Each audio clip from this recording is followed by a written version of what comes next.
What's up, everyone? I'm Dan, and today I have special guest Lauren Clare joining me, who is the community marketing manager with Versus Evil, streamer, and wonderfully talented voiceover artist. Lauren, thank you for being here today. How are you doing? I'm doing really well, thank you. How are you doing? Yeah, I'm good. Thank you. Now, before I get into anything, I would just like to sort of find out, what are your go-to games? Like, whether it's action, platforming, shooter, what sort of games are you drawn to? I love simulation games, RPG games, and I'm trying to think, so many different ones because I've grown up on, so I'm going to say Settlers as well, like that kind of the foundations of those kind of games. So Settlers, Civilization. Sim games, okay. Yeah. Nice. Are you playing anything at the moment? What am I playing? I'm playing Vampire Survivor at the moment. Oh, yes. Yeah. It's so addictive. Yeah. Yeah, I need to get that one as soon as I can. Once I've cleared the backlog slightly, I'll definitely get that one. It's honestly so good. I didn't expect it to be amazing and addictive, and I was like, oh no, I can't stop playing. Oops. If there was a game that you could sort of experience again for the first time, what would that game be? It would be BioShock Infinite. Okay. Because nice. The story was just, and the twist at the end, I'm not going to say in case anyone hasn't played it, but it's just the twist at the end when you finally realize like what's going on and you're like, no, like that very moment I'd like to relive again. Yeah. Okay. Nice. What would be your favorite game, let's say? My favorite game of what, all time? Of all time. Yeah. Oh my goodness. A hard one. Age of Empires. Okay, all right. Nice. All right, so like I mentioned before, you are the community manager with Versus Evil, the video game publisher who have put out games such as the Banner Saga and the 2D stealth adventure Unmetal. Could you tell everyone a little bit more about Versus Evil and about your role with them? Sure.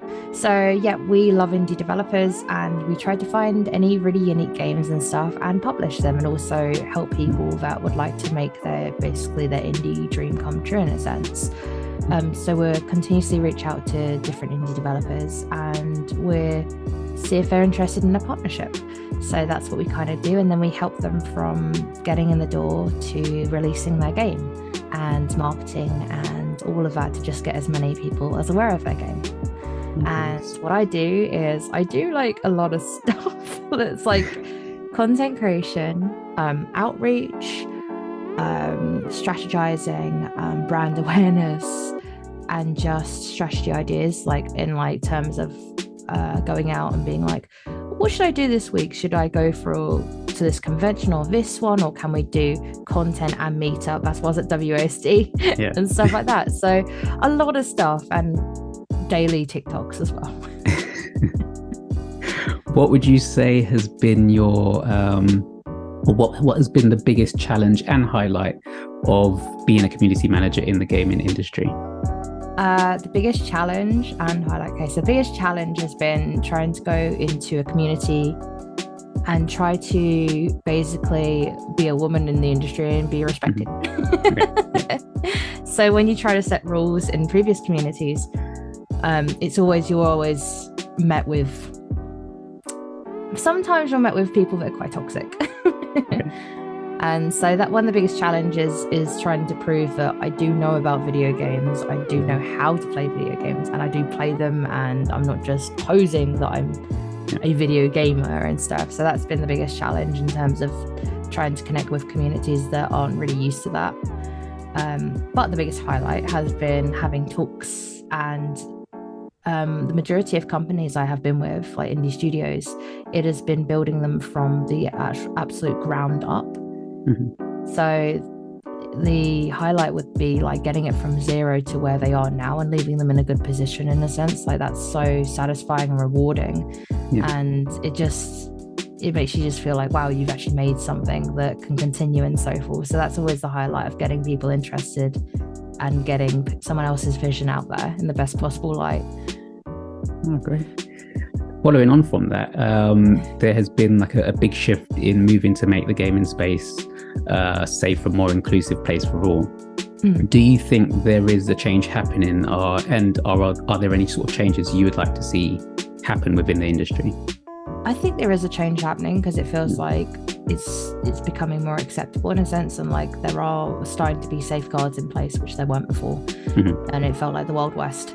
But now it's kind of, there's actually accountability for certain situations, or just because you're in a higher position, it doesn't give you the right to do anything or just be crazy with things and not get like in trouble. So that's being brought to the foreground a lot more in like social media and stuff like that. But there is a lot more that could still be done. Just in terms of like breaking those kind of biases that, for instance, if I'm doing scouting, people, if they are going to scout to me, might be under the impression that they're going to scout, if I'm working for a company, it's going to be a guy that they're going to meet with to talk about their game and get published. But when I turn up and they have to publish, like speak to me and do a pitch to me, they might be like, oh, I'd have to teach her about, you know what I mean? Like there's like, you don't normally expect the front facing person to be a female. So yeah, I think more of that needs to be kind of more opportunities there for anyone that feels like they aren't actually seen or heard, to be kind of in the foreground and given the opportunity to show that they're talented and all of that, and they can do the same as guys. yeah, definitely. Okay. Yeah. All right, now you're also a voice artist. Yeah. What was the push that got you into voice acting? How did you get started with it? I actually started I finished university and I've always wanted to be an actor. So for uni I did some projects here and there, did some amateur dramatics, and I started as an extra working on set, but then I wanted to kind of shift slightly into a voice where to get a role, because being an actor can be very superficial in terms of what they hire. Again, it's very much like you have to look a certain way, you have to be a certain way to get this job, whereas voice acting, none of that is needed because it's just a voice. They don't have to like look you up and down and be like, you're not the right fit.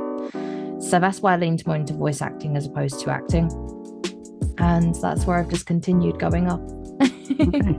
What are some of the things like voice actors need to consider when sort of creating a character voice? So, like, are they just sort of given a character in a script, or is it something where you can also bring your own ideas into the mix?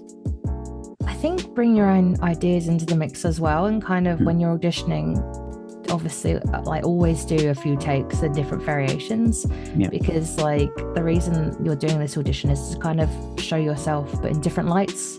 So I'd say if you do pick up a script and so forth, like try to make it your own as much as possible, because you might surprise them in the audition and give them something that's different from another voice actor that walks through a door. So yeah. Okay. Do you have a sort of favorite character that you've voiced, and what makes them stand out to you, if you do? I'm trying to think. I was recently on the Dark Dice podcast, which was a dream come true, because I've been doing a few audio drama books for them, the whole company. Travis is the main guy that does the company with his wife. And I originally auditioned a few years ago as a NPC character, and then he wanted to be back for more stuff. So I'm in like various of their dramas. I'm in like White Vault, Vast Horizon, Dark Dice. I'm like just all these characters scattered in the universe. So I really love that and so forth. And the awesome thing about it is I always wanted to be in Dark Dice when I originally auditioned, because Jeff Goldblum's in Dark Dice. So I was like, oh my goodness, I'd just love to be an NPC, and basically I'd love to go on IMDb and see me in the same kind of credits as Jeff Goldblum. And there you go, I got it. Nice. So yeah, that's one of my like proudest moments. I think you've sort of touched on a little bit of this already, but do you have any pointers for anyone trying to get into voice acting? I would say try to do as much research as possible and know that there are going to be lots of setbacks, but the thing that makes you stand out is just continuing. I know it sounds really simple, but it's like some people will be hit by a roadblock and then it's like, you know what, I'm done. And that's what kind of stops that dream at that point, when someone just goes, I'm done, and they just put it to rest. Whereas people, if you just keep persevering through and outreaching, you'll carry on up. It's the same with content creation. If you stop the content creation entirely, there's an audience that maybe one day you won't ever see, because they're out there. It's just like putting out the content repeatedly and so forth. So I'd say that just keep persevering and just go for any opportunity, even if the audition doesn't look like it's your part. Like, just still go for it, because you're not going to lose anything not going for it. Yeah, cool. And what does creativity mean to you? I know you're a very sort of creative person. What does it mean to you? I'd say it's a way of life. A zest, like the zest of life, just being able to be yourself and like just be unique and like let all those parts of yourself out in as many different like medias and so forth. Like either through painting, music, even content creation. It's just letting those parts out that you've got inside and you need to like let out, otherwise they just kind of like fester. So yeah. Okay, great. That's great. Okay, fun question. Okay. You're shipwrecked on an island. What 3 things are you bringing with you? Oh no. Can I have my Kindle but unlimited battery? You can have unlimited battery. Okay, Kindle.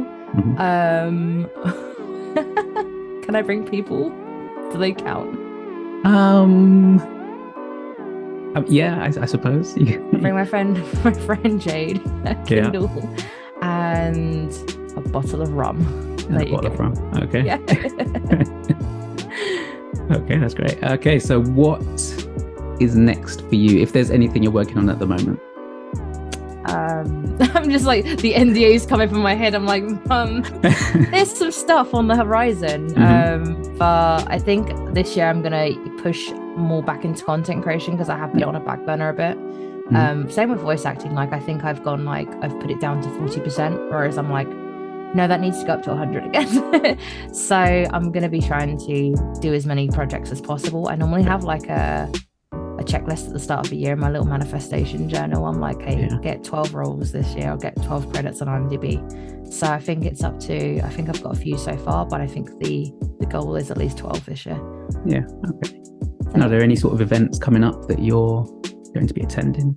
I want to go to Develop, which is July, I think, in Brighton, and there's some EGX at some point this year. Yeah.